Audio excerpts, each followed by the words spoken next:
Ladies and gentlemen, the American Jury and Bulldog Nation, I am here to announce a story which Bulldog reports is breaking, and Mark Hansel is going to do some follow-up. I received some information from a retired nun from the Diocese of Covington who now lives out west, who sent me some documentation and some information, and it's pretty interesting as it relates to Bishop Foys.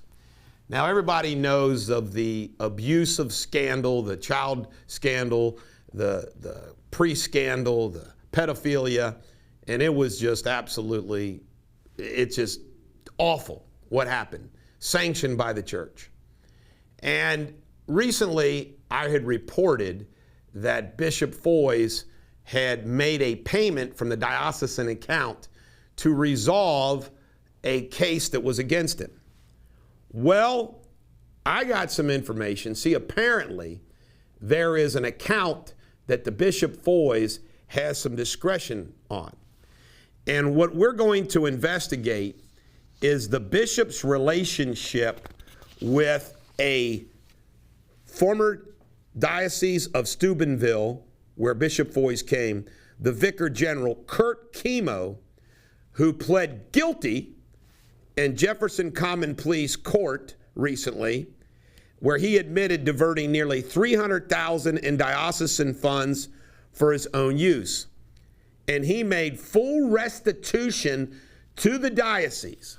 Now, allegedly, the information that I have received is the funds that came from that came from Bishop Foys and the Diocese of Covington. Yet, they said that there was a fundraiser in Covington to raise money to bail out Kurt Chemo.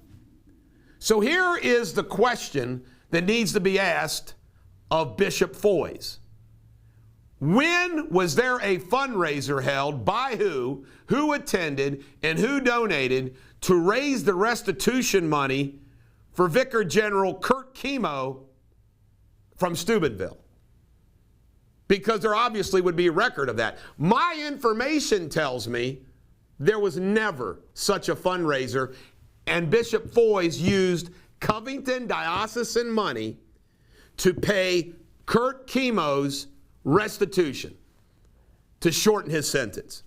It gets better. Allegedly, there is a special relationship between Kurt Chemo and the Bishop Foys, and he actually came down here to live with them. Now, here's another question that has to be asked of Bishop Foys, and this is what I received. You can verify that Foys had to leave the bishop's residence on Wallace Avenue because of his action. The money Foys alone has spent on his house and all his clothing makes me sick. So allegedly, Bishop Foys was busted by the finance board of the Diocese of Covington for this activity, was forced to leave Wallace Woods. So where is Bishop Foys living now? We need to ask that question. Foys kicked out the Sisters of Notre Dame that were living next to the bishop residence on Wallace Avenue and made them move to St. Anne Rectory in Covington. This was for him to retire and have Chemo live with him. Recently, Foys was kicked out of the bishop residence on Wallace and forced to live in the Cathedral Rectory. Foys stated it was for health reasons. That's another lie. So is Foys living in the Cathedral Rectory, and why? Ladies and gentlemen, the American Jury and Bulldog Nation, what a scandal. The collection plates of faithful Catholics in the Diocese of Covington go to pay the restitution of a fallen bishop from Steubenville. This would be the second time I know of that he's done this. So let's see what Mark Hansel and Bulldog Reports finds out. I'll bet you it'll be interesting, because the last time I brought this up, we got nothing. We got nothing from the tri-states mainstream media.